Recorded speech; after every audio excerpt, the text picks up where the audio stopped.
Thank you. I realized that in the morning, lots of the stuff that I'm going to talk about has already been mentioned in some other way. So I want to just bring some of the ideas together into what I think could be a few focus areas for the industry to look at. To start with that, the blue line is a daily viewing time for internet and streaming services. And the orange one is for traditional linear TV, viewing time per day globally. Viola earlier on already gave some stats about the South African picture, which is very much similar to this.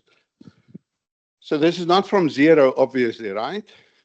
So if you look at the linear TV orange, it decreased from about 190 to 120 minutes, about a third, about 30% or so decrease over 10 years. During the same time, if you look at the blue line from 100 to 275, nearly trebled, right? So that is actually a much, much faster uptake of online content. So the point I want to get to is, so we're dealing with legacy media, declining linear TV, that for many reasons we need to make sure that people have access to it. And nothing that I say means we shouldn't do all the things that's been said this morning. But what I'm trying to get to is that we should start thinking about leapfrogging, and in particular, how we can start creating new futures for universal access to digital public interest content. So while we continue to try and make sure that people get access to linear TV, we need to start working on new opportunities and see what we need to invest. So, first one, democratize the production, distribution of digital public service news and information content. In the human rights instruments, they talk about plurality and diversity of, of content sources, content production, which has never been applied to public service because the assumption was always that the public service broadcaster would be the national broadcaster. But in this age where we live now, with changing consumption patterns, one can actually start looking at diversification of public service content production and distribution for that matter. So there's also, somebody earlier spoke about that mobile is fast becoming the main device to consume all kind of content. So PBS content competes in a very, very crowded space. So what we need to start looking at is to encourage and create a conducive environment for the production distribution of public interest service content. So not necessarily via the public broadcaster. So all these ethical news content creators and newsfluencers and whatever you want to call them, if they work under a public service content code, as an example, can drastically broaden both the source base, so the production base of public service content, but also the distribution base, and also the range of audiences that can be reached. That is also the best way to counter and flood out disinformation on commercial digital platforms. So you may ask, now, how do you define them? How do you actually manage it? One of the possible outcomes of such an approach would be that there's a country public service content fund where all the funds that distributed by a variety of departments may need to go into one place with some kind of way to distribute it, not only to broadcasters, but also to other content providers. Now, a year or so ago, the African Commission on Human People's Rights adopted a resolution with the objective of drafting guidelines for member states that can assist them in developing a future-focused policy framework for universal access to public service content in Africa. Those guidelines have been developed and will this month be tabled at the African Commission for their review and possibly approval, or to put their stamp on for further consultation. But that document does exactly that. Try to define what should be in a future digital environment. How should public service content and public interest content be defined? How should it be supported? How can we make sure that we have more of that content and less disinformation going around? So that's the first point I wanted to make. We need to democratize the production, distribution of digital public service news and information content beyond what is currently done within public, commercial, and community media. Secondly, who can remember this? Beginning of the year, we should all have received our 50 gig of free data, which was not the first promise based on the SA Connect policy that was not upheld. There were many other such promises before, but there's never been an effort to actually put enough money and effort into the process for South Africa to get to universal broadband internet access. There are many numbers floating around. Some say more than 80. I don't believe that. I may believe around 70 from a coverage perspective, but not from a usage perspective. But the fact is, the people who need it most, the poorer parts of our citizenship, actually don't have access to the internet in ways that all of us are probably used to. So we need a big investment in online access. Just for instance, all the money that we can spend on decades-old set-top boxes, why not just use that money to get people on the internet and sponsor their devices to access the content?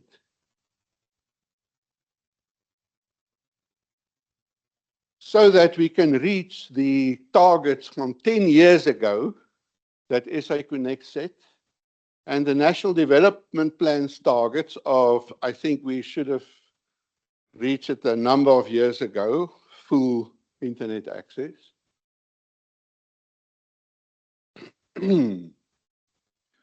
So what I'm getting at is we need to work towards online access as the main source of public interest content. As the linear television audiences become smaller and smaller, we need to start building new audiences through a whole variety of online access, from streaming to many other ways. For that, universal access to broadband internet, I think it was Viola earlier that talked about meaningful access. Meaningful typically has two meanings in the policy environment. One is about the level of technical access, and the other one is the level of content. What kind of content? Do you actually get to content that can enrich your life or not? Of which public interest content is exactly that. We also need device support, like I mentioned earlier, like the money that could go to set-top boxes and other things, so that we can on that have zero-rated access to public interest content. The very same principle that we have currently, free access to national television services, we need to have free access to public interest content on the internet. It's the same principle, just other technology. Of course, all of this underpinned by media information, digital literacy from school-going age onwards. So this is the second big thing I think we should focus on. The third one is to start creating alternative online distribution platforms, alternative to the big commercial digital platforms, so that we have a place for digital public services.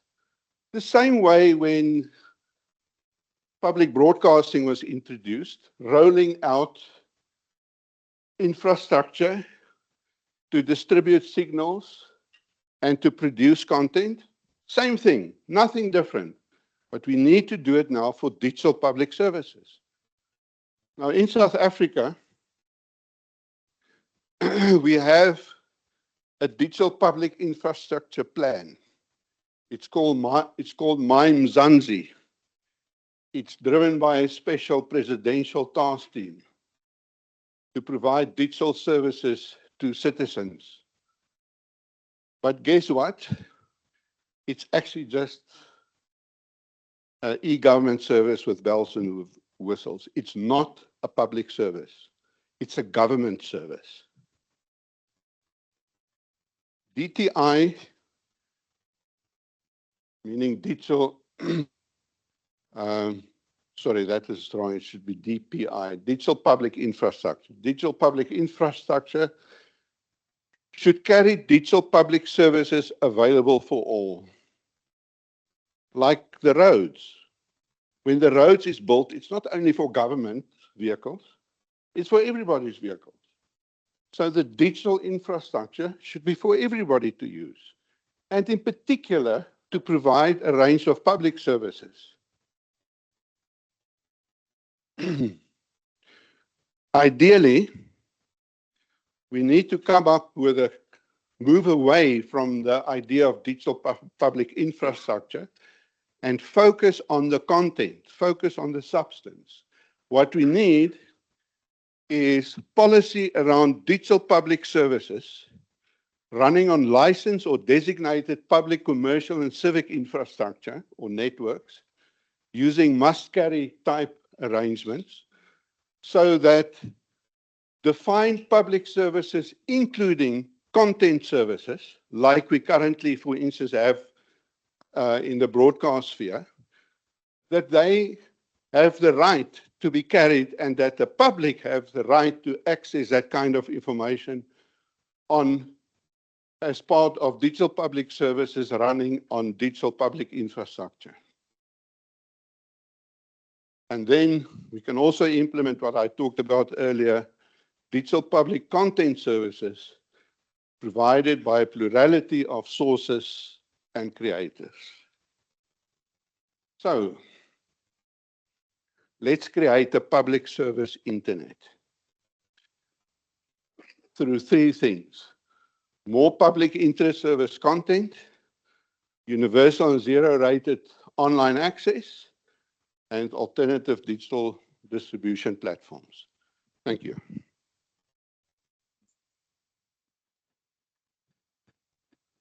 Isak, thank you very much indeed. Thanks indeed. So right now we're going to move to the summit declaration and roundtable discussion, and that will be led by Moxie. This is now formerly Media Monitoring Africa's Executive Director, Mr. William Bird. William will be presenting the summit declaration and of course facilitating the roundtable discussion. The time allocation for this is just an hour, possibly under an hour, but hopefully not more than an hour. Thank you, William. Right, good afternoon. You're going to bring it up for me. Thank you very much.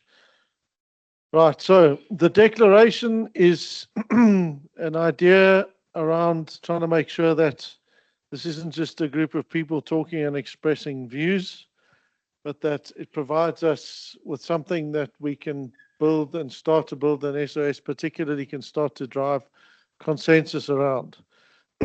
So with that idea in mind, a small drafting team got together and pulled together a draft declaration. It's about 8 pages, and we're going to go through it word by word. I'm kidding, we're not really. It is about 8 pages, but because we've got limited time, what we want to do is try and go through a summary version of it so that we can highlight the key points with 3 clear goals. Firstly, we want to see if there's consensus around the issues that we've highlighted. We want to see if there's any strong divergence on any of the points that we raise in there, and we then want to see if there's something clear and obvious that's missing from this. If we can agree on that, that'll be fabulous. Then the hour is over and less than, hopefully. And then what will happen is that our colleagues will send it to you, the full version, that you can then read through, engage with your colleagues, and get the appropriate, thank you very much, get the appropriate mandate to support and sign on to it. So I'm just going to get rid of this choriki on the side here. All right, everyone can see this. Excellent. So I'm just getting my water. So the basic idea of it and the core vision of it is that BDM and the analog switch off must be rights-based. Goes back to the point that Nadia emphasized. It's got to be principled and it's got to be in the public interest. And that's the kind of underlying comment on this. Now, this might be uncomfortable for many people in the political sphere because, of course, what tends to happen is that the political or party interest tends to trump these things, and we're saying that this needs to be what's important. So if we accept that as a basic principle, the document then sets out a brief thing on how did we get there. So this has been mentioned before, but we did a count, and there have been 16 ministers since 2008. So that's a little over 1 year on average. Now you just think about the complete and utter insanity of that in terms of trying to come up with a policy that people can follow and adhere to. It's just not possible. Those of us who have jobs that have been in them for more than 5 minutes know that if you change your job every year, you don't have the cooking clue what's going on, let alone if you're trying to lead a policy formation. No wonder it's a disaster, right? Especially when so many of those ministers chopped and changed their personnel, key personnel. As they came in, they threw the old ones out, they brought the new ones in, right? We're not changing ballrooms like Donald Trump tries to change his office all the time, right? This is a serious business, not like him. The second issue that's highlighted is the policy is so out of date it makes even Donald Trump look modern. These points have been made. The ASO dates, we've had them mentioned. I'm not going to go into that. But some of the key issues that are there are not just about the indigent level, but also about the missing middle. And this is a key issue, that it's not just about the poorest of the poor, but it's about the people that maybe fall just above the poorest of the poor level, and how on earth they're expected to get involved and afford the kinds of access that we talk about. And then one of the key points that we made is that the closure of 400 post office branches. People are told, go to your local post office and get it. Very hard to do when your post office is closed. So all of these things have had a significant impact. SABC, we know, they said largely responsible for their 1 billion rand loss. Our Centec friends are here. They were hoping to try and get some more money back from SABC. I think that's why they came today. Surprised you're not going to get it. Anyway. And then, of course, the issues of platform disruption and the number of people. So that's the start of the document. It sets out some core reasons why. Obviously, without the catchy Donald Trump style remarks that I obviously chose to insert in the summary. We then get to the recognition and context of the context and the various instruments. And this is important because it puts the rights-based issues into front and center. So there are particular references from the African Charter on Human and People's Rights, particular reference to the Declaration on Principles of Freedom of Expression and Access to Information. Then Isaac mentioned the African Commission's Resolution 630 and 631. 630 deals with information integrity issues, and 631 deals specifically with public interest content. And then there are the guidelines on access to information and elections in Africa. Then there's the African Charter on Broadcasting, and then finally there's the Windhoek +30 Declaration on Information as a Public Good. So all of these things speak directly to the project and the issues that we are raising today. When we look at the key issues, there are a few points that we're hoping we can get some consensus on, and this is where you can put up your hands with joy and delight, or you can raise your hands in anger and frustration.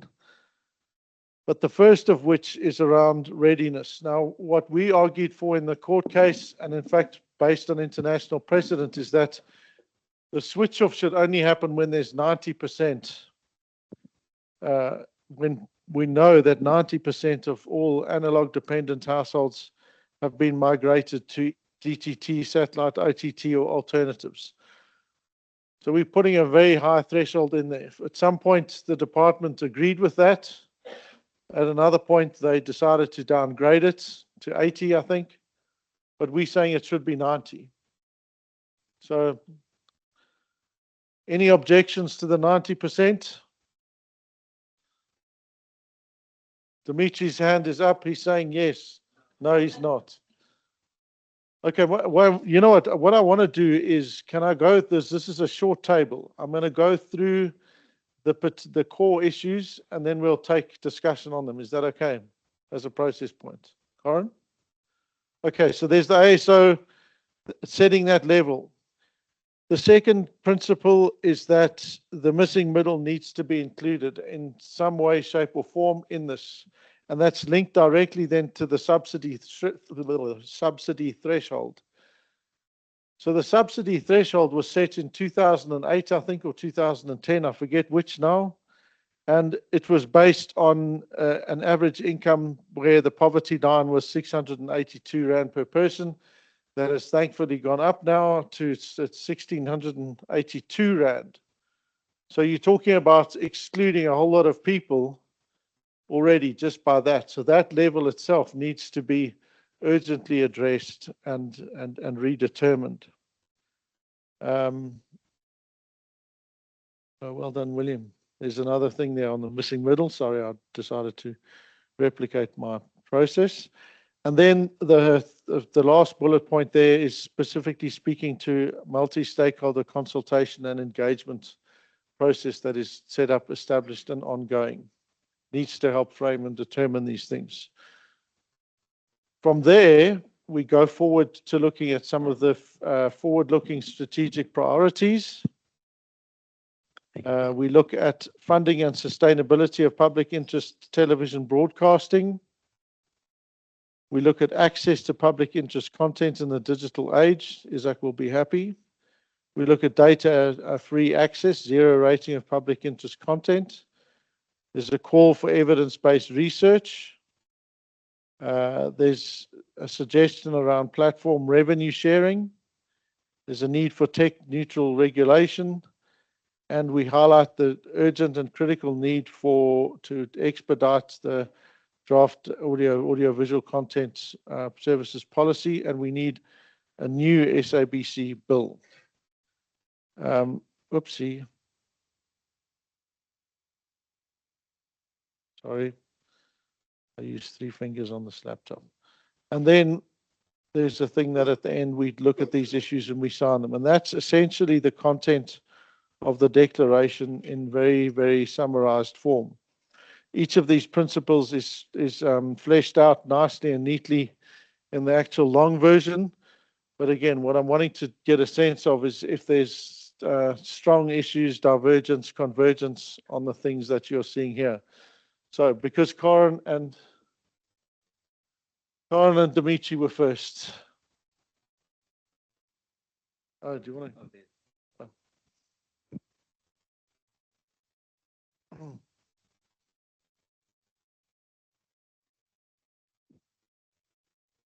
Let's try Dimitri. Oh, my There we mic is go. working. Thanks. No, I think perhaps just some questions of clarity before jumping to conclusions. So on the 90%, who is going to do that measurement? Who's going to gather that information and report to who? But I think the idea of having a threshold is a very important principle, but who does the counting? That's a very fair point. With regard to the missing middle, and I'm sorry, this is it's a bit wordy, but it's really, really important because in the EC Act, when we refer to the Universal Service and Access Fund, there are two parties that are responsible for arriving at a decision about how that money is spent. ICASA is responsible for defining an underserviced area. So once that's done, then the fund can say we can put a transmitter in that area, we can whatever we need to do to make sure that the people in that area have access. Then Section 88, the minister is responsible for designating what they refer to as needy people. So if I read directly, it says the USAF must be utilized exclusively for the payment of subsidies for the assistance of needy persons towards the cost of the provision to or the use by them of broadcasting, electronic communications, and ECNS. So this kind of split, I think, is quite problematic because the last time that the minister actually designated was in 2012. And so I think there's, when it comes to, and then the last thing is that you talk about evidence-based, who's going to gather that evidence? Who's responsible for collecting it and presenting it where? Thanks. Okay, that's very helpful and excellent points. I think in that, Anuyanda and Godani can correct me, but I think in the actual draft document, we do talk about the department needing to carry this out, and that means they could either commission or otherwise ensure that it's done in an open, transparent manner would be the default assumption on that. And that should then certainly link to whether or not the threshold, it's being determined if the threshold is being met or not. And that also then gets reported into the multi-stakeholder group so that people are kept in a loop as progress is made or as it stalls or as it isn't or as ideas come in. That's the kind of general thinking around that, of that as an approach. But I agree with you, that should be quite clearly specified so that it's clear who's responsible and that it is open and transparent, etc. Karen. Yeah, just and then Mike. I'll see you. Thanks. Under ASO readiness, I think we must be clear that when we talk about satellite, we mean free satellite services. So we deal with this issue of self-migration, for example, to multi-choice, which is not a free satellite. So that doesn't count. Oh. And then I think you pointed this out already, but I think missing middle support. It must just be very clear that ASO readiness, that 90% cuts across indigent and missing middle. So Yeah. I think you somehow need to merge the second point with the first one. Yes, I did. I was And then being misled. yeah, there was something about the missing middle.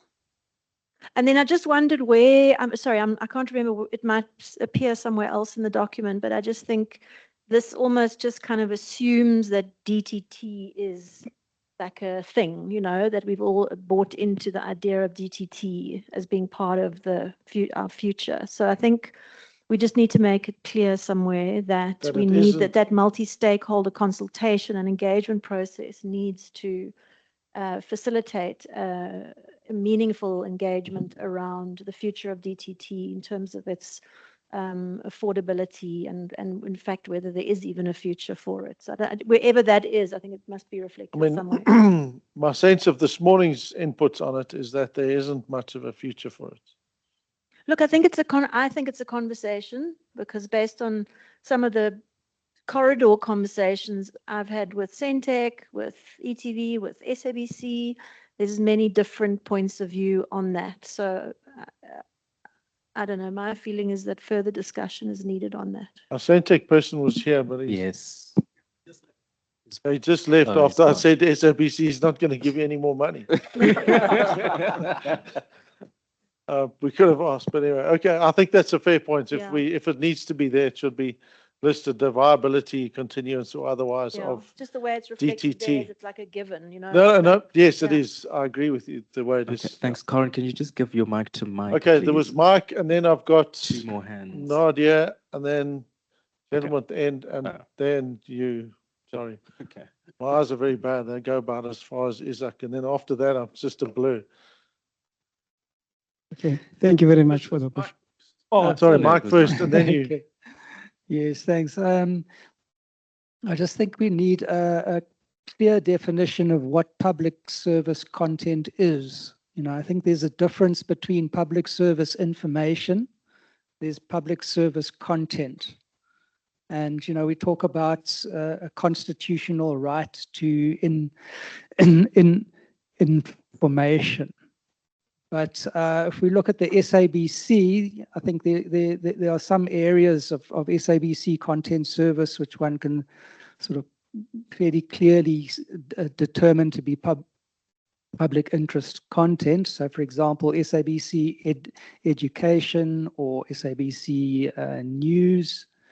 But the SABC also produces and airs soap operas. You know, does this mean that we have a constitutional right to watch soap operas? You know, if we look at, if we talk about zero rating public interest content, you know, does that mean that all of SABC services are zero rated? I can see that some people like MultiChoice might then, and even telcos and ISPs might say, well, you know, soap operas are not public in interest content. They shouldn't be zero rated because they are in entertainment. They're not providing a public service per se. So I think just, you know, we need quite firm definitions of what we're actually talking about. Thanks. Okay, thanks. On the definition question, public interest content and public service content is defined in the draft guidelines for resolution 631. So we'll probably just copy and paste that, insert it here so that it's, because I agree with you, it does need to be defined. Isaac, do you want to have a comment on the zero rating issue? You don't have to. If you wanted to comment on that, on Mike's point about soaps versus other, etc. No, I agree fully that one should decide to what extent public interest content that should be zero rated should go beyond news and information. Personally, I think it's news and information. Even that can be difficult to determine, but I've got one still person at the end. Please go ahead. Okay, thank you. So in the previous page, I think you gave an overview of how many sort of ministers have been around Yes. since this process started. Yeah. And if I look at the proposal on your table, and obviously having had the discussions herein, I would say that maybe these proposals sort of repeating the same thing that has been done over the past. Even you mentioned yourself that the 90% issue has since been proposed before and debated. So my proposal to you is this. I think in the room we have the broadcasters that are actually aware of their audience. Wouldn't it be prudent that they are the ones that lead this thing? Obviously, the financial aspect as per the a digital migration policy will obviously be facilitated by the department. Somebody even said here earlier that the money was sort of returned back. Can't we give them the resources? Can't we give the broadcasters the resources? Then they lead the migration process. Wouldn't it be that an easier way? Well, there could be a system that sort of sit in the center to make sure that there's no replications. We have a community television in the Eastern Cape, Cape Town, KZN, 2 in Gauteng. We've got a giant SABC, we've got a giant ETV, we've got a baby Platinum TV coming up. Why not? Thank you. Okay, thank you. I'll let Pippa, when it's her turn. I know it's him first. I'll let Pippa respond to that. Oh, When okay. It's your turn. Thank you. I think on the previous page you have mentioned the premature switch off of the analog signal and how it affects the SABC's income. I think one of the other things that we can do is also to rephrase that to also include community televisions in that province. As we speak, there's totally no viewership for community television. I'm speaking for Northwest because that's where we've been licensed for Northwest. We've those limited decoders that are there, there's no that you have to share between ETV and 3 other SABC channel. You are left with less than 100,000 viewers, which it doesn't make sense business-wise for community television. So I just my plea was that let's rephrase or find a way to include the sustainability of community television in. Okay, I think that's a good point. So maybe can I ask you and the CTV people to see if you wanted to draft a principle or a phrase around the importance and the contribution of community TV to the sector and what something that could be possibly included in this, if you're keen on that.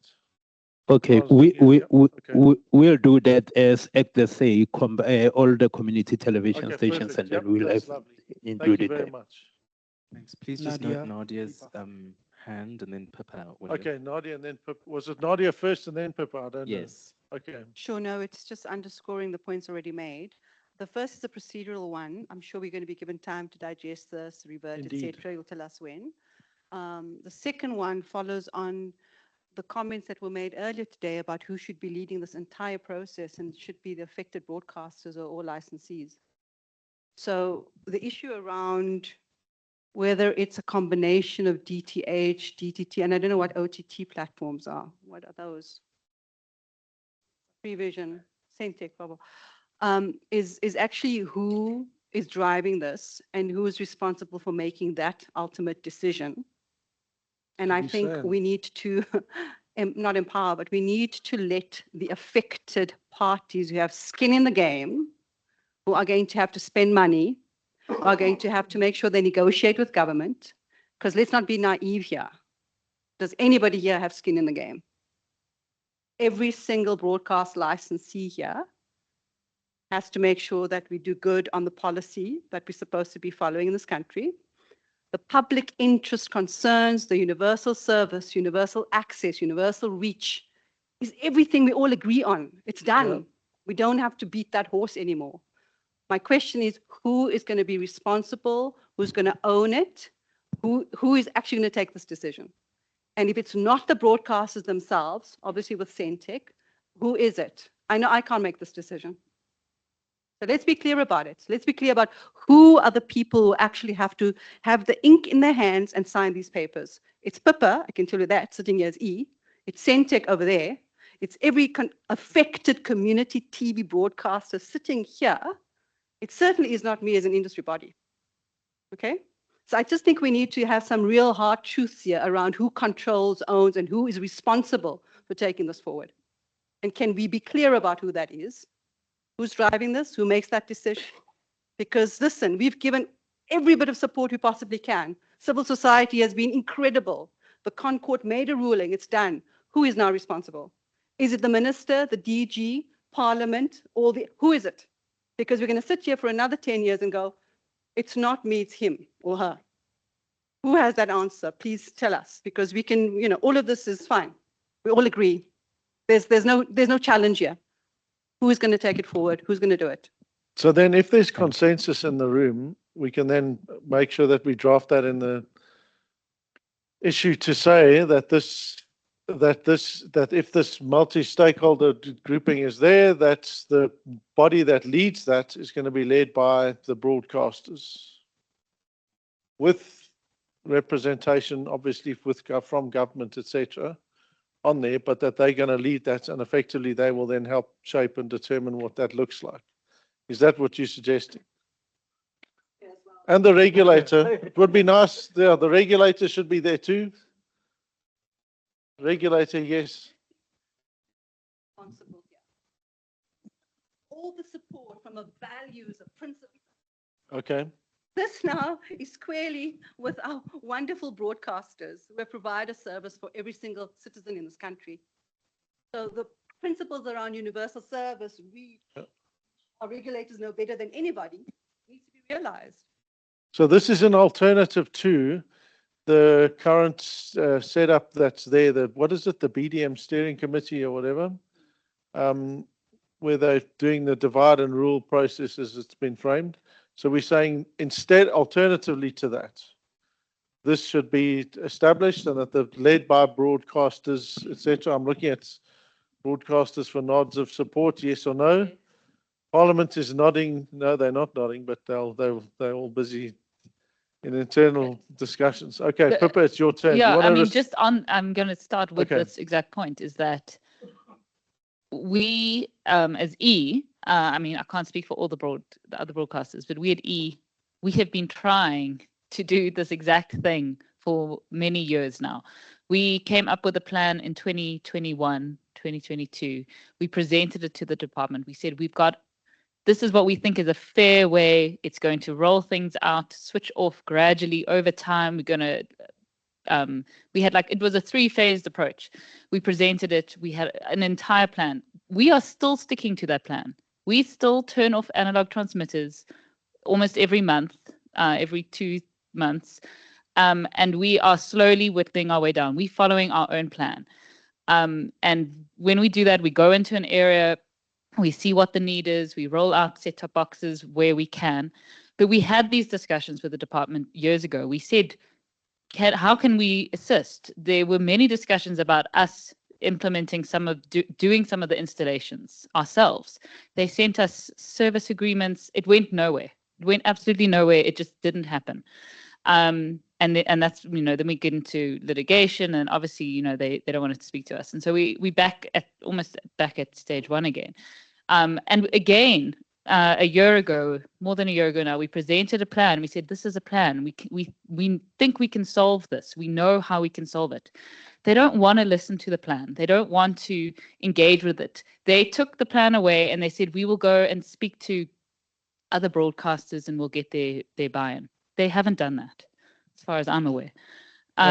So I would welcome some kind of initiative where they handed over something to broadcasters, but at the same time, they can't just give us all the responsibility without, I don't know, some kind of the resources to do it as well. It's not fair on us. We can't be lumped with doing everything that was, which was actually supposed to be the government's responsibility. So that's just on that. But I mean, I agree with what Nadia said.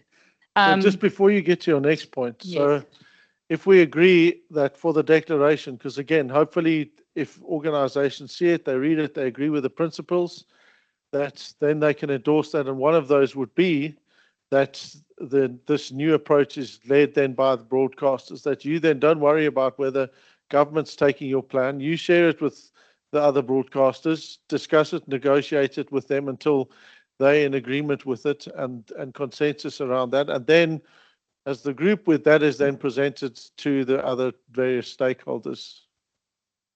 Yep, you'd be happy with that, right? Good, we'll include that. Thank you. Please go on to your next point. So my next point was just on the discussion previously, and I don't want to harper back on this, but about what is public interest content and what should be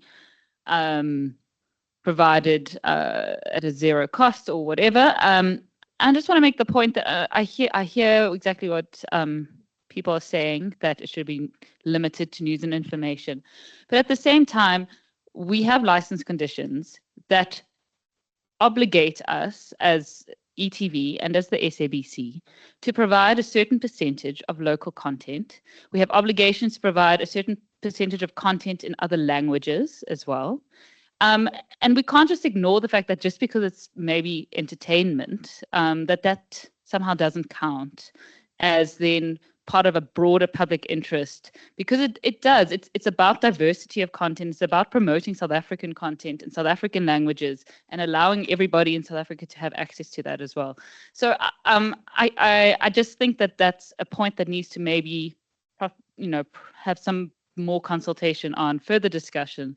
I think there's many ways that it can because you could work. easily argue, to your point, that educational programming, children's programming, for example, should and would probably fit into that definition. Yeah, exactly. So I hear those. I think those are excellent points, and I think they covered under some of the issues raised in the guidelines, 631 guidelines.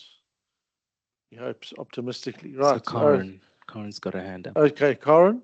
So sorry, And at then the there's risk of repeating things that have already been said, I do think that we need to include a section at the end of this declaration on kind of like the way forward kind of thing, because I think my concern is that this workshop shouldn't just be yet another one of those meetings where we all come together, we release a declaration, and then we all go back into our corners and nothing gets done.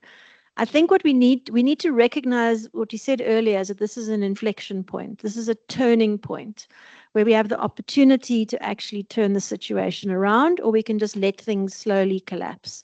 And so how do we make it an inflection point? How do we, declare a crisis and then say the first step, the first iterative step out of that crisis is to create a platform for transparency and discussion so that we can resolve all these issues as is defined public service and what is the future of DTT. Like I genuinely want to have a conversation with ETV and SABC and Centec and the department to hear everybody's perspectives about DTT, because we haven't had the opportunity to ever do that. So I think this idea of like a crisis action committee, which emphasizes the severity of the situation, and we are saying no more. We're declaring a crisis. We are saying no more.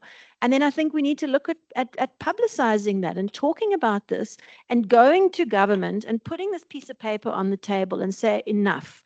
Because what's going to happen is we're all going to leave this meeting and then we're going to go back into this dysfunctional relationship that we've got with the DCDT, where we get 1 million emails about terms of reference and which just doesn't go anywhere, and we can't anymore.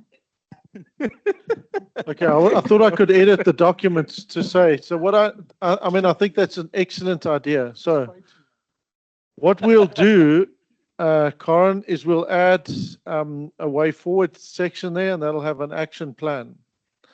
5 points of the action plan. Point 1, the establishment of the CAC that will have led by broadcasters to do the following things. 1, lead discussions on the necessity of DTT, that they will help promote and raise awareness about the establishment of this and the level of the crisis, that Parliament will commit to getting regular updates from this CAC so that they can be kept abreast of these things, and then indeed again hold their constituents accountable for, not constituents, hold their duty bearers accountable for their role, action or inaction, as the case may be.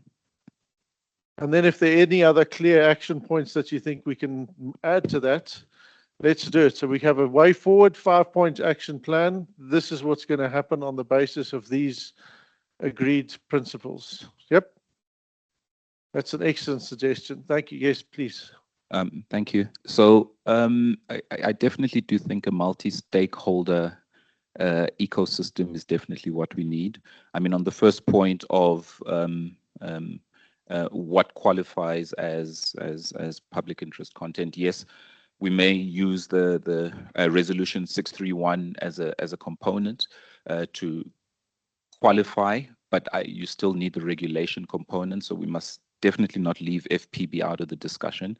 I think they have a role to play in that regard. Or it could be some other entity, but we definitely need a monitoring and enforcement mechanism, because obviously once you switch onto the internet, it's sort of the Wild West. So that's really something we need to think about. And then in terms of, I hear what the broadcasters are saying and all the pressure that is put on them, particularly around content development and creation. And we see the struggles SABC is having. I think we need to take a more open approach. We're living the creator economy. People are willing to, sacrifice their sweat equity to create content that they think has value. We need to figure out how do we leverage that and maybe plug that into the ecosystem, so that the pressure is also taken off the broadcasters and not expecting them to essentially maintain and oversee the whole ecosystem. So I think those would be my two contributions. Okay, that's lovely. Thank you. So one of the things that I think is important to add to the 5-point action plan, Uyanda, will be an additional point of saying that we need to rush and urgently address the stalling of the white paper, but not just the stalling of the white papers. Over lunch, we were talking about the importance of the fact that the whole broadcasting section was basically removed from that, right? And what we're saying we need now is we need an updated broadcast or audiovisual services policy. Not a policy, an actual bill, because we've discussed the policy for the last 15 years. In all the workshops that we participated in, there seems to be broad consensus on the key things that would need to be in an audiovisual content services bill. Am I right, Dimitri? You want to add to that? So it could be an action plan to investigate the drafting of that can then be shared with governments. Yeah, so just a point of clarity, the broadcasting section was taken out of the 2016 integrated ICT policy white paper. In terms of the audiovisual white paper, look, I think we all agree that it should be speeded up, but the department has made it absolutely clear that they need 3 years. Now, either there have to be new resources applied to it, whether it's external resources, whether the department will subcontract or bring people in to assist with that process. But one of the things that they said that they would start on immediately, and perhaps this is where it's important for the portfolio committee in its oversight role, they said that they would begin with the review of the regulatory architecture. So the issue of whether we need ICASA's mandate to be expanded, whether we need a brand new super regulator, etc. They said that is what they would prioritize as the first phase of the policy-making process. So do we agree that that is important, and do we encourage that, or do we say we focus on something else? And then there was one other thing which has slipped my mind now. It's late in the day. I'll come back. So just while you're thinking about that thing, one of the issues that I know broadcasters had raised was there a lot of quick and easy wins that can be done. So maybe one of the points of the action plan is the CAC is tasked with identifying the 5, 6, 10, 15 things. Those are drafted and they presented, right? And then so the other processes can continue as they are, and we press along and engage on an urgent basis, but that we look at whatever those core things were and say, get them drafted by lawyers. We're in a building full of them. And then, and we happen to know someone who works here anyway, and get them to, so does Pippa apparently, get them to draft that and we submit it. Right. I remember. You want to make your other point, and then I'm going to you first, and then Nadia, and then you back to you, Carl. Separating out the online safety part, which was tagged on. Yeah. Right. Okay. Thank you.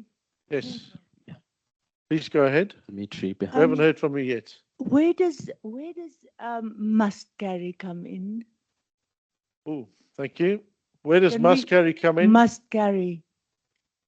Because I think it should be addressed here somewhere as well. I mean, if there's ICASA stipulations for to have a free to air channel, and they have to have certain things. Where does must carry on all platforms? Is there a place for it here somewhere? I don't know about this declaration. It might be. We can see if we want to include it somewhere. No, maybe not, but we can. But it certainly is in the policy, and there certainly are aims to make sure that it is addressed. As I agree with you, it's a critical issue, and I mean, one of the people that are closer to that can chirp in on it. Chip in, not chirp in.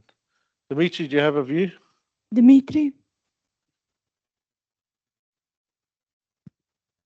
The issue of must carry really started with when pay TV came into the picture to make sure that public service content was available on all platforms. So it wasn't going to be ghettoized or marginalized, so that if we're saying that public interest content must be carried on all platforms, it requires a policy and a legislative change to say, this is what we mean by public interest content, and it has to be carried on if like they do now with the pay TV, for example. Should Netflix be required to carry X amount of South African content, or should it, I think it's a far bigger conversation, and again, it falls into the domain of policy, and that's where we do need some further research to say what kind of content. So elections information, is that it has to be carried everywhere, or state funerals, or opening of parliament, or whatever the case might be. Yeah, okay. It's also covered in Resolution 630 as a general principle about encouraging platforms to surface public interest content. Like DSTV carries, we go to DSTV, community television stations, and the SABC is carried on DSTV. Yeah. And in fact, it helps an enormous amount of our viewers who can't otherwise get hold of us. But there's also, I mean, there's in our colleagues in OpenView, is for instance, every person, each one of our viewers who buy OpenView is a loss to us, because there's no community TV on that.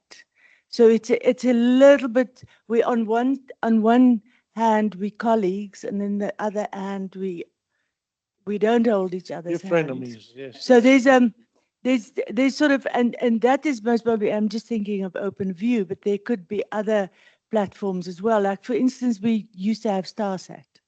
I mean, StarSat carried all the community televisions as well, and the public broadcaster. So,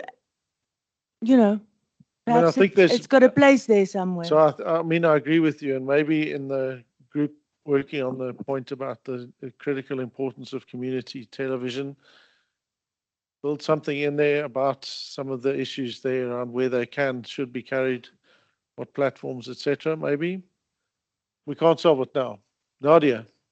Thanks. I'm a little bit in the dark, clearly, because I didn't understand, Dimitri, your point about who needs 3 years to do what.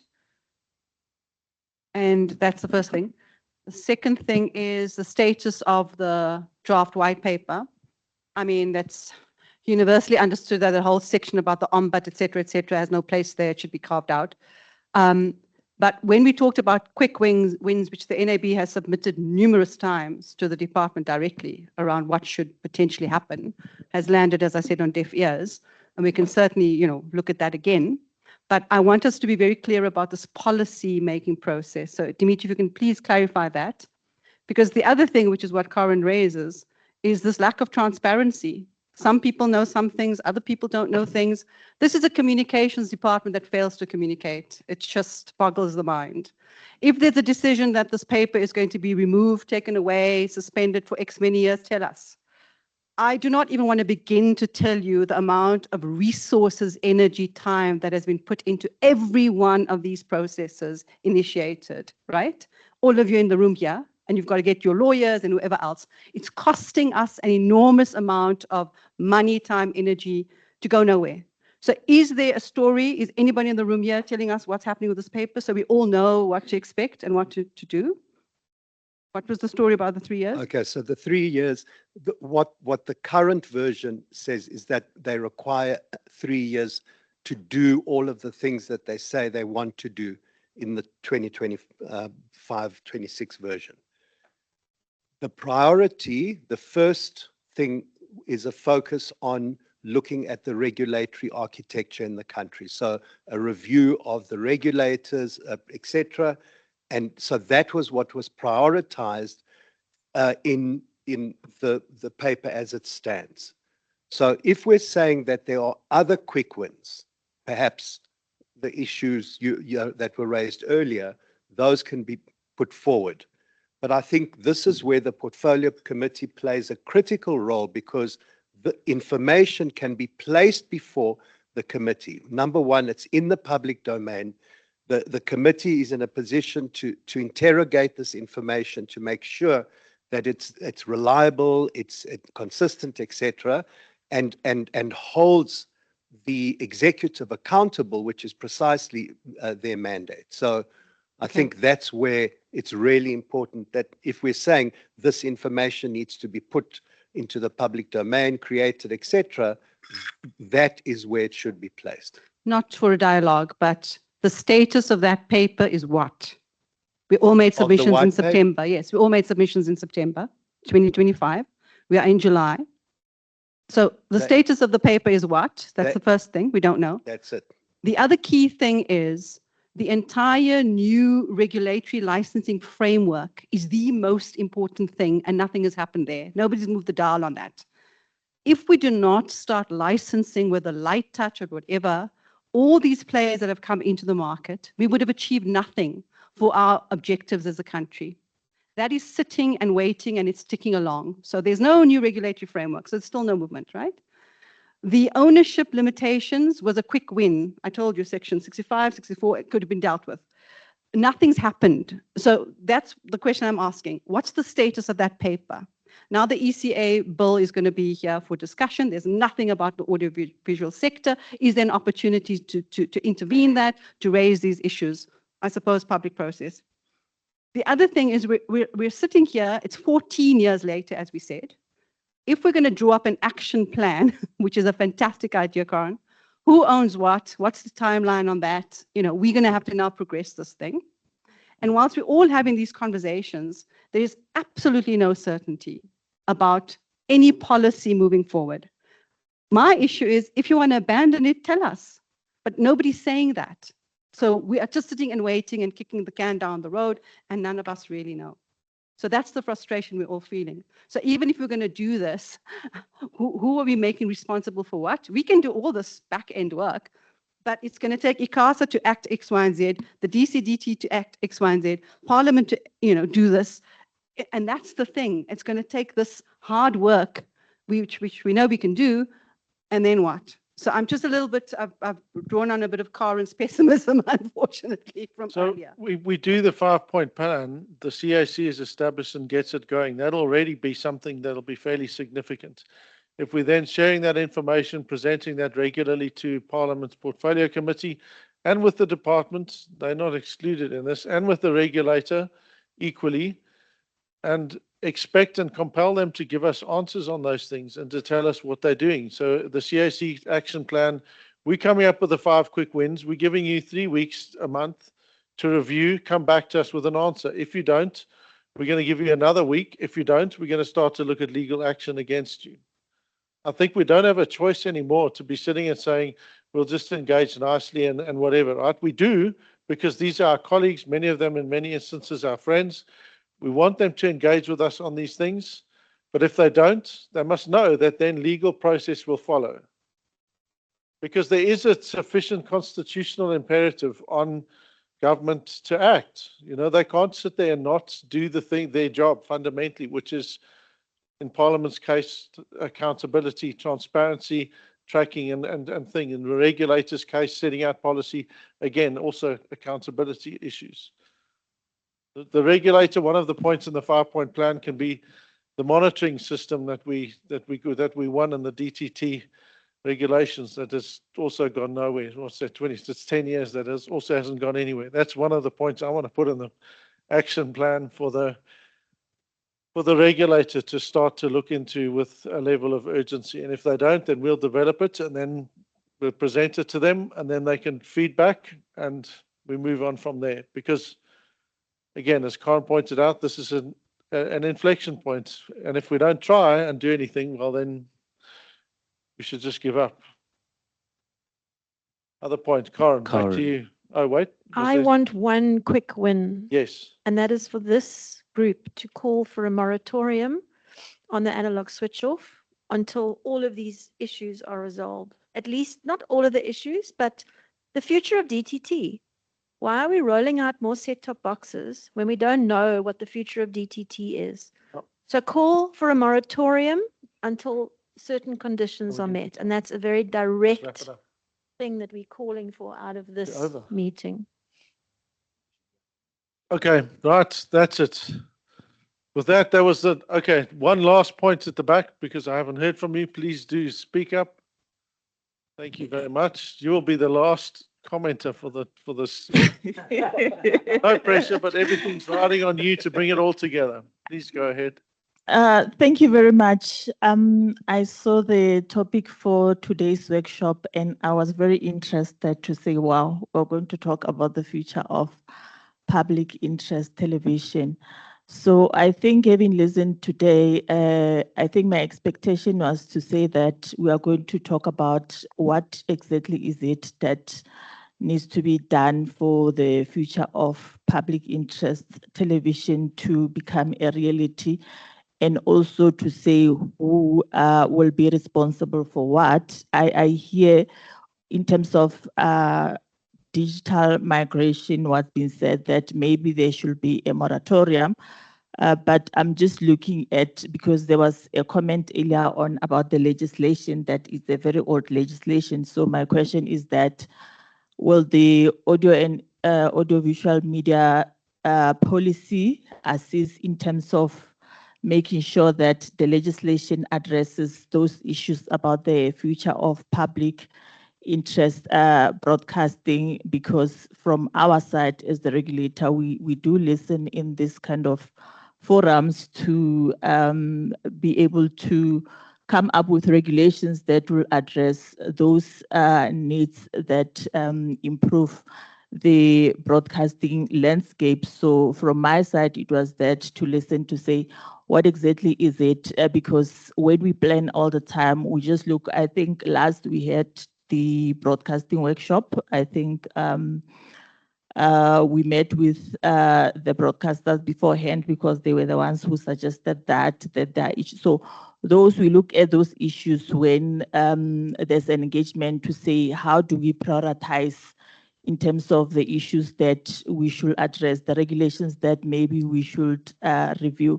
So that's how we do it. So I think from this, really, my appreciation will be for if there are those issues that require us as the regulator to look at, then at least they are clear, so that as we plan, and also our mandate is also to conduct research, that we can do research and consult with the industry. Thank you. Thank you very much. We look forward to the regulator's consistent and progressive role in all of these issues. Thank you, William Bird, and thank you. I think this has been the most lively of all sessions. Please give him a round of applause. I think we've exhausted all the issues on the summit declaration, and hopefully, will people get copies of the updated declaration, or are you gonna? Okay, great. Okay, cool. Oh, yes, I see. There's a Viola's video as well. Yes, Dimitri. Okay, so I suppose there's no better time than now to invite members of the Parliamentary Portfolio Committee on Communications and Digital Technologies. Honorable members, you've sat through the entire gambit of I'm looking for adjectives or descriptors of what transpired today. So I'm not sure who from the committee is going to respond, if everybody from the committee or but honorable members, you've got all the time up until 4. No, thank you so much. Thank you so much. Maybe let me just ask one of the assistants to check where is Honorable Chabaleng. It's his opportunity now. We'll give him to also share. I thought maybe let's start with firstly welcome Honorable Megan Choki-Adonis, who joined us late. Honorable Choki-Adonis is also a member of the Portfolio Committee. I thought maybe I'd allow my colleagues to for the first 3 to 4 minutes, if they wish to make any input, before I will present the closing remarks on behalf of the committee based on what we have received here today. Maybe let me just check with Honorable Ngobese. Okay. You're covered. Honorable Choki-Adonis, Megan, I'm coming to you. Honorable Choki-Adonis is. Thank you very much, Chairperson, and greetings to all the broadcasters, regulators, and everyone all the stakeholders who have joined us. Just to introduce myself, my name is Tshegofatso Megan Choki-Adonis. I am a member in the National Assembly and a member of the Portfolio Committee on Communications and Digital Technology, but I am also deployed by the African National Congress as a young woman with a disability living with blindness. So if you see me not waving at you when you wave towards my direction, it's not that I'm ignoring you or I'm being rude. It's because I'm visually impaired. Just taking an appreciation on all the presentations that have been made and really having the opportunity to be part of these very important and deliberate discussions, and just seeing the motivation and the dedication that has been put in by various stakeholders. One is encouraged that it is possible for us to really attain and achieve the goals that have been set. But also one is alive to the reality that there has been quite some delay. And I think as legislators and those who are responsible in government, we must start to take these delays more seriously, because the more we delay as legislators, the more we delay as government, it means then we delay the success of South Africa holistically. And an appreciation that we have is that we are rapidly moving as the digital era. And South Africa is slowly but surely always falling behind. But yet we've got legislative frameworks and policies and those who are industry experts who have the know-how, the expertise, and the abilities to ensure that South Africa is actually the leading competitor in the African and on the global stage. But now we also speak about how can we ensure that there is enough resources that are allocated. We are capacitating and ensuring there is necessary support that is provided to the specific sectors, and ensuring that whilst you are driving the initiatives in support of government and working along government, civil society, and various institutions, that there must be bilateral engagements that are continuous. And as part of my recommendations, Chairperson, who's acting Chairperson of the Portfolio Committee, Honorable Sobrathi, I think one of the things that I would like to also propose is that a task team must be must be formed out of this. And this task team's responsibility would be for it to consult and be consistently engaging with the Portfolio Committee of Communications and Digital Technology, so that it's able to monitor, but also hold this government institutions accountable, so that you're able to go back and report to the broader society and also bring forward what the issues are in a more deliberate but more coordinated effort. So, Chairperson, I would like for us to really have them consider coordinating themselves in terms of forming a task team or a steering committee, whichever one would be most suitable, but it must be something that is more institutionalized and long-term going forward. Thank you very much.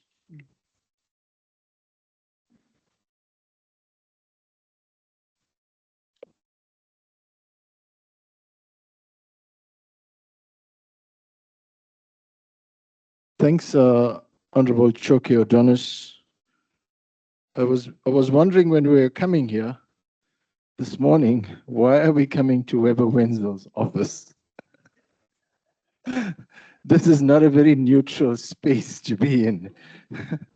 And that is why when I saw the heat here, I messaged the DG and I asked her, Ipuana, where are you and your team? You know, you should be here. Because when I heard the members of the community firing away, I really felt that the department needed to be here. And we've heard you, honorable members, colleagues. You're indeed all honorable members of South Africa and the community. So I really am grateful, and I have a duty to present the official response to the various concerns which we have listened to. So if you would bear with me, let me, as the acting chair of the portfolio committee, in the absence of Honorable Kusela Sangoni Diko, and deputed by her to represent here, firstly welcome the very robust, and I must use the word, very incisive discussions that took place here today. We took it not on the chin, but we took it seriously. We have received you seriously. And we welcome the perspectives that have been shared by yourselves, by broadcasters, by civil society, by regulators, industry representatives, researchers, and communities. On behalf of the committee, I wish to place on record that our response will be guided by the principles of equity, by the principles of public interest, and of integrity. Our central concern is that all South Africans must be able to access trusted, relevant, and affordable public interest content, regardless of where they live, what device they use, or their ability to pay. Now, the committee has fully noted all the discussions and the inputs presented during these engagements. We will, as a way forward as a committee, draft a full report that will be tabled before our full committee, containing a number of recommendations that will emanate from these discussions.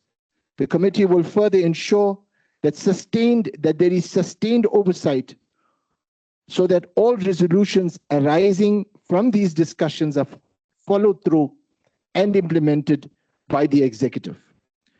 The clearest message, colleagues, emerging from the engagements is that South Africa requires a comprehensive and modernized broadcasting policy framework. The current challenges are not only matters of implementation delay, they also reflect a deeper policy vacuum, weakening trust between key stakeholders, and a regulatory framework that has not kept pace with technological change, audience behavior, and platform-driven content creation. Broadcasting policy can therefore no longer be addressed through a narrow or incremental technical fixes. It requires an inclusive, a transparent, and politically supported process that brings together Parliament, the Department, ICASA, Centec, the SABC, commercial and community broadcasters, civil society, researchers, signal distributors, and digital platform actors.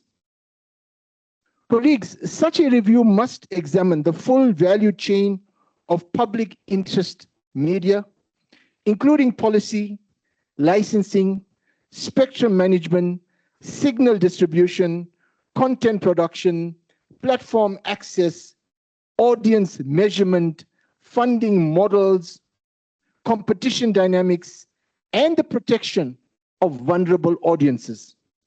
It must also clarify the responsibilities of the department, ICASA, Centec, the SABC, commercial broadcasters, community broadcasters, and digital platform providers so that implementation duties are clear, they are measurable, and they are capable of effective parliament and capable of effective parliamentary oversight. As a committee, we agree that universal access can no longer be measured only by the coverage, only by signal coverage, or the installation of set-top boxes. A citizen may technically fall within a coverage area, but still be excluded if they cannot afford data,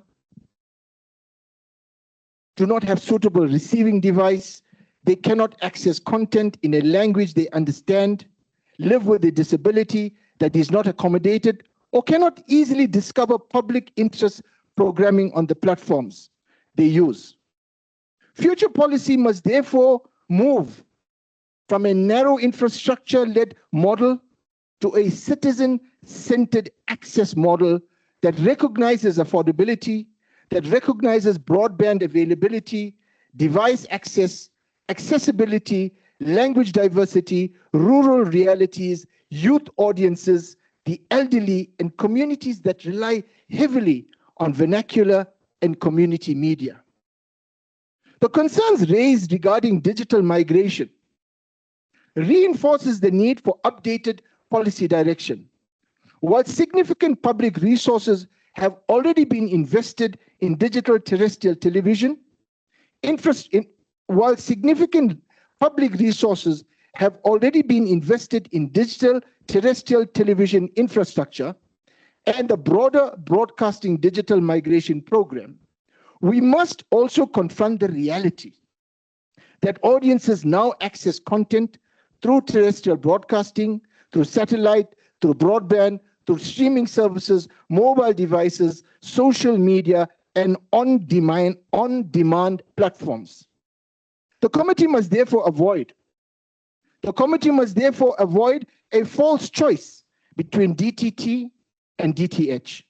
The proper question is how different technologies can complement one another to serve universal access, public value, spectrum efficiency, and long-term sustainability.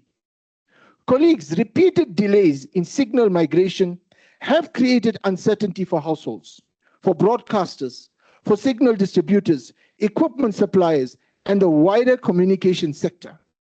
They also affect efficient spectrum use, the country's ability to unlock broader digital dividends for broadband and related services.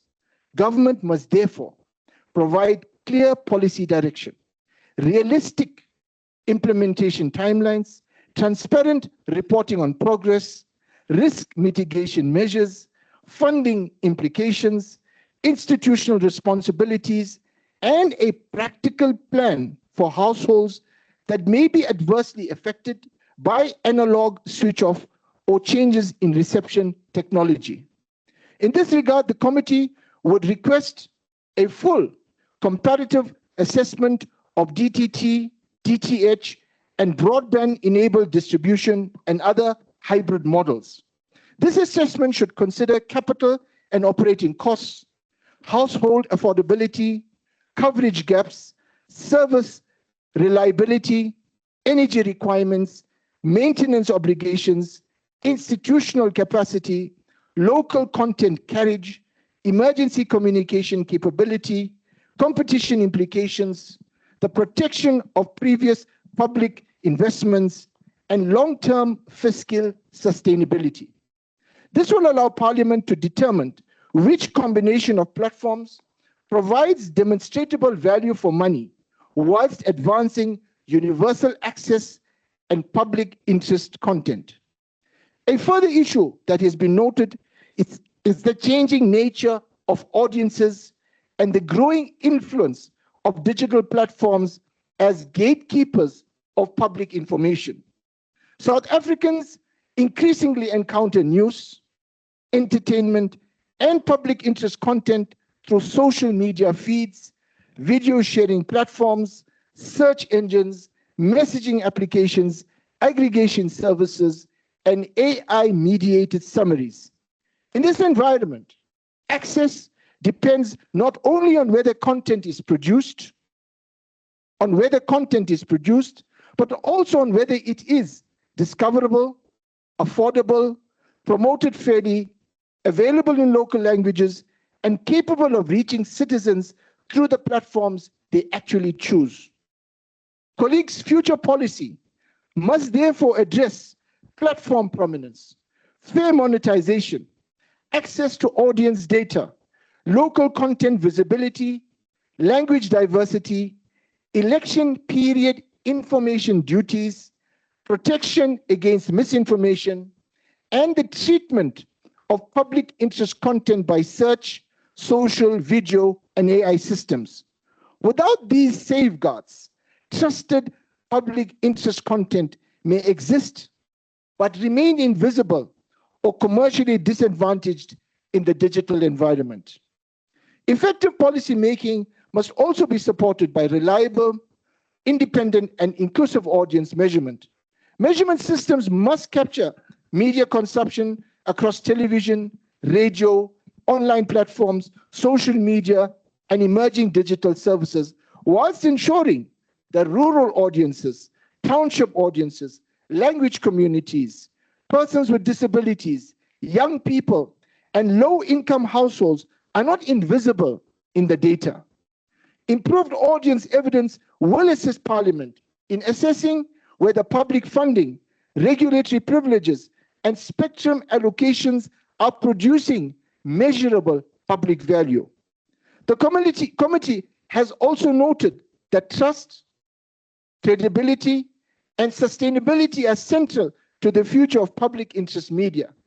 As audiences migrate across multiple digital platforms, the country needs strong institutions that provide credible journalism, local storytelling, educational programming, and content that strengthens democratic participation and social cohesion. Public broadcasters and community media cannot be expected to fulfill expanding democratic, educational, cultural, linguistic, and digital obligations without a predictable, accountable, and fit-for-purpose funding model. Any future funding arrangement must distinguish clearly between commercial activities and the public mandate, protect editorial independence, strengthen governance, improve accountability for public resources, support digital transformation, promote local content, and ensure that public interest content remains free or affordable across major platforms.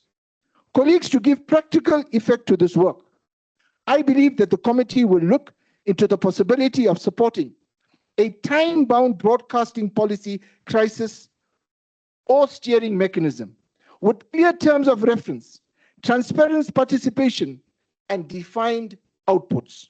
Such a mechanism should help rebuild trust, consolidate expert input, identify immediate regulatory or legislative quick wins, and prepare the foundation for a comprehensive new policy framework or white paper. Its work must be public-facing, it must be evidence-led, and it must be focused on protecting jobs, local content, universal access, trusted news, and the constitutional public interest mandate of broadcasting. The committee will look into the possibility of convening an urgent colloquium around the conversations on the current broadcasting policy framework, with particular attention to the future of digital migration, the appropriate balance between DTT, DTH, and broadband-enabled distribution, and the role of satellite television as a complementary and sustainable platform for free-to-air and public broadcasting, where it can advance universal access, improve reach to underserved communities, and strengthen the delivery of public interest content. The committee further notes the growing importance of digital public infrastructure and digital public service platforms as mechanisms for strengthening universal access to information in the digital age. As media consumption increasingly shifts online, public interest content must be treated as an essential public good, that is accessible, that is affordable, and that is easily discoverable across digital networks. The committee will therefore provide an oversight on the promulgation of policy and regulatory measures that promote plurality of content sources, platform prominence for public interest content, and appropriate must-carry obligations within future digital public infrastructure frameworks. Ultimately, colleagues, our task is not simply to complete digital migration, which is still very much part of the government policy. It is to help build a modern communications and broadcasting framework that advances inclusion, that strengthens democracy, that protects access to trusted information, that supports sustainable public interest media, and that ensures public interest content remains accessible, that it remains discoverable, and that it remains relevant in a rapidly evolving digital environment.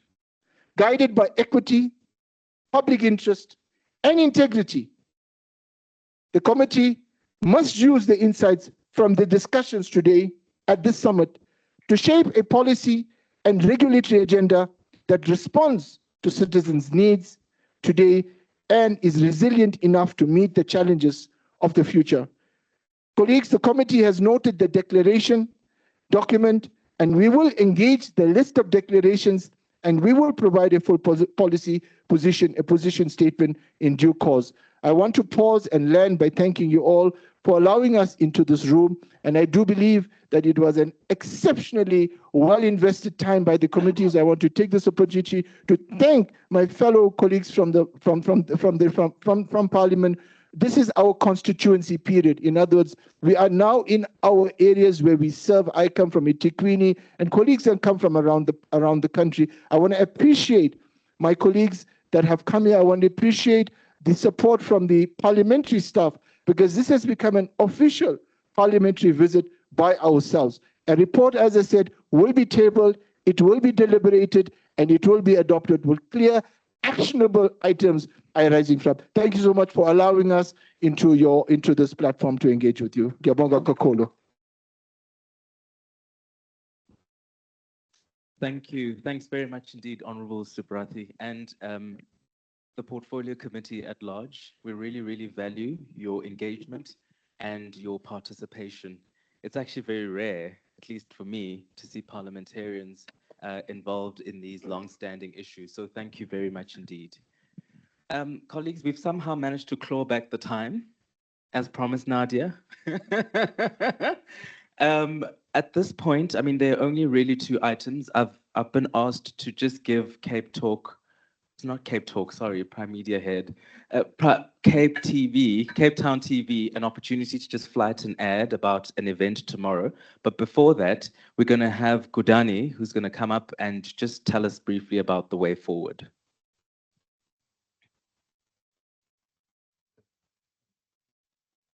Thank you, Program Director. Yeah, I think I've been wondering, but I see that whenever I'm speaking, no one claps for me. So we are accepting now. We are accepting. We are accepting. Thank you very much. All protocols observed. So the summit is not coming to an end. This is not the end, but the beginning. There has been various inputs from experts, from regulators, civil society, broadcasters, and so on. And now the only thing that we are left with is to consolidate this draft and make sure that we have a final summit declaration statement based on all the perspectives that have been raised in this summit. After which, we are then going to circulate the declaration statement with everyone and allow them the opportunity to review, firstly, make comments, and then endorse. Then in terms of timelines and all the necessary logistics, we will then communicate that with the email that is going to contain the consolidated outcome statement or declaration statement. But one thing that I liked is that when we were talking about what do we want from this summit, and I think we initially thought of establishing a working group. But I'm glad that there has been that conclusion that, or that demand that there should be this sector group that is going to champion this pursuit for a future that is bright, or policy and legislation that is fit for purpose. So yeah, that is the way forward. Thank you very much, Program Director. Thank you. And if anything is unclear, perhaps you could catch Uyanda or Gudani and just, get more clarity. Thank you, Gudani. I'm not sure who from Cape Town TV, it's Karen. Karen, would you like to come up to the podium? No, we'd like to see you, Karen. You go, girl. You go. More like Gogo. You go, Gogo. It's got a good ring to it. Thank you for giving me the last word. I'm actually here on behalf of the Association of Community Television in South Africa, who are all represented here today in that little corner over there. Community TV is in a state of crisis. We are the canary in the mine shaft. We have numerous challenges, more than the ones that were discussed here today. We've called together various stakeholder groups to a community TV in Durban, which is happening tomorrow at the SABC K1 auditorium. K1 auditorium from 9 until 4 tomorrow. If there's anybody here who wants to join us, please let us know. You are very, very welcome. I can't promise that our catering budget will stretch to feed everyone, but share it. We'll see what we can do. So if you are coming, please just let us know. You can perhaps speak to Tracy, who's sitting at the back there, and give her your name so we can put you at the door. And that's all I wanted to say. And just thanks so much to SOS for pulling together the most amazing meeting. I think it's been hopefully a turning point for us. So thank you. Thank you, Karen. And that's it. My job is done for the day. Uyanda, closing remarks. Are you going to give the closing remarks? Sorry, everybody.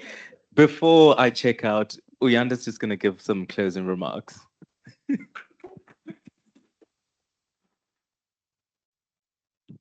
see, now because of your statement, everybody's ready to go, and they're like, Uyanda, do you really have to? But it's okay. I'll really be brief. Yes. So mine is just to thank everybody for being here, for participating at this very important, summit. And I think I'm standing here on behalf of SOS and all the members of SOS that really have been pushing for this particular conversation to take place. It was really important for us to convene it. It was at a critical time because we've got broadcasters, community broadcasters, especially within the SOS coalition, that have been, driving and wanting these conversations to take place. But at the same time, we've been seeing how the television broadcasting sector is actually being impacted not only by the digital migration, but also by the digital transformation that, in fact, we don't really talk about. And I've seen how the conversations have just drifted to online and what we need to be doing about mis and disinformation. And I don't think we should completely neglect the public interest, television sector. So it was also very important for us to ensure that this is a multi-stakeholder, discussion. Hence, we invited all parties that we thought should be here. And thank you for showing up, because sometimes you get people that RSVP, but on the actual date, they don't show up. So that also just indicates that people have actually been wanting to have conversations of this nature. So earlier on, Nadia said that, this was a storytelling session. Right, and I'm glad that most of our stories as we're going down memory lane have really brought us to a particular point where we can talk about solutions and make commitments in terms of what needs to be done going forward. But just to highlight some of the key takeaways that have come from some of the discussions, and really just a few, is issues around meaningful participation, inclusion of the missing middle, reviewing the threshold of the indigent household, the urgent need for a BDM policy review, improve parliamentary oversight, ensuring proper public, awareness, as well as also the finalization of the draft white paper, the SABC bill, and also most importantly, which I think is also something that's now taking us into the future, which is issues around the documents. English after 3, they will sabotage you. Democratizing the production and distribution of public interest in the digital age. There were also talks about investing in universal access, to online, especially to broadband, issues of zero rating of public interest content, and also issues of digital public service content and creating a public service internet. So these are all some of the things that we've been talking about today. But I think it was really important for us to have this conversation. And I hope that, in fact, it's not about hope. I can actually see that these conversations are not in vain, just judging by some of the commitments that we've taken here today to take this conversation forward. So I think that really is important, which is actually why, SAS decided to have this declaration to ensure that these conversations do not end in these 4 walls. There was also something that Nadia said. I don't know why everyone is like just quoting you today, but there was something that you said about, you said it takes people that come into a room and make decisions and then take action. And I think that's exactly what we've done here today. And I know exactly how important that is, because in fact, that's how SOS was formulated. It was different stakeholders that came into a room and said, there is a crisis that needs to be dealt with. And then they committed to an organization that has now been around for 18 years. So, so I'm hopeful that the commitments that we've taken here today will, in the future, be really fruitful for the sector. So it's also been very encouraging to see the zeal and the determination that people have been engaging with, and also the commitments that people have made to ensure that the challenges that are plaguing the sector, are actually addressed. So I think Kutani has already spoken about the finalization of the declaration. And so we look forward to a final document that's endorsed by the people in the room so that we can start, taking the action of plan that, William was talking about earlier. So just a thank you now. So just a thank you. I'll start with everyone, right? So everyone that's here taking, time out of your very busy schedules. And I think also a very big thank you to Weber Wenzel in their absence for providing this particular venue to ensure that this important conversation takes place. A big thank you to the Parliamentary Portfolio Committee. I think Kudane has already spoken about the value, that you've added to this particular conversation, and also how rare it is. And I think we really appreciate it, because we know the Portfolio Committee is very busy. But we appreciate that you've been able to fly all the way to be part of this conversation. And I must say though that as much as we are grateful, Honorable Subrati, for the commitments that you've made, we will hold the Portfolio Committee accountable for some of the amazing, commitments that you've made, which we think, if they are realized, then we can actually see a way forward, and more or improved oversight, over the department. And we also welcome Honorable Chauke's Chauke Adonis's proposal about, organizing ourselves, to ensure that we're able to report consistently, to the committee. And I think that's something that we'll try and factor into the declaration. There were talks about, a similar structure already much earlier in the conversation. So thank you very much. We truly, truly appreciate your time. If you can give a round of applause to the Parliamentary Portfolio Committee. All right, and then thank you to all our speakers that took time to prepare for this conversation today and really engage. We really appreciate your time. And thank you very much as well to the people that were in the room and that were not necessarily speakers, but were still able to contribute to the conversation. I think, this was very engaging and everyone really, had a platform to engage. And I think that's really important, passing on the mic. Okay. And most importantly, thank you very much to our program director. A round of applause.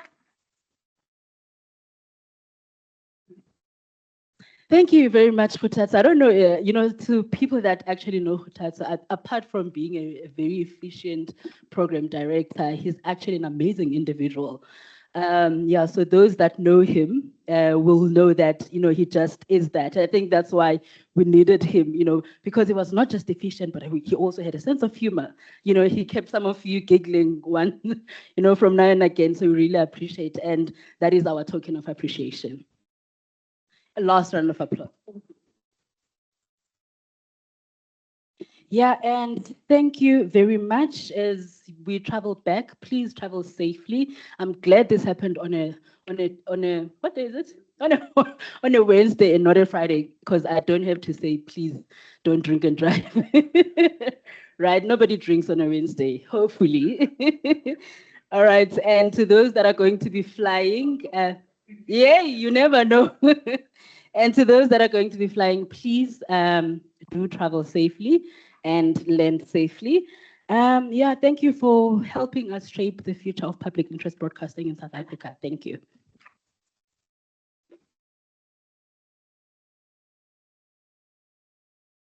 You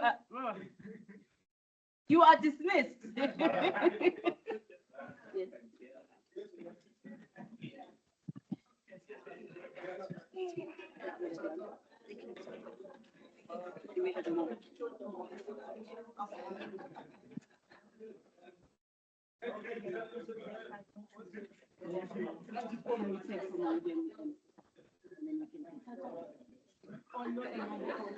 Hours. Yeah, take hours. Yeah.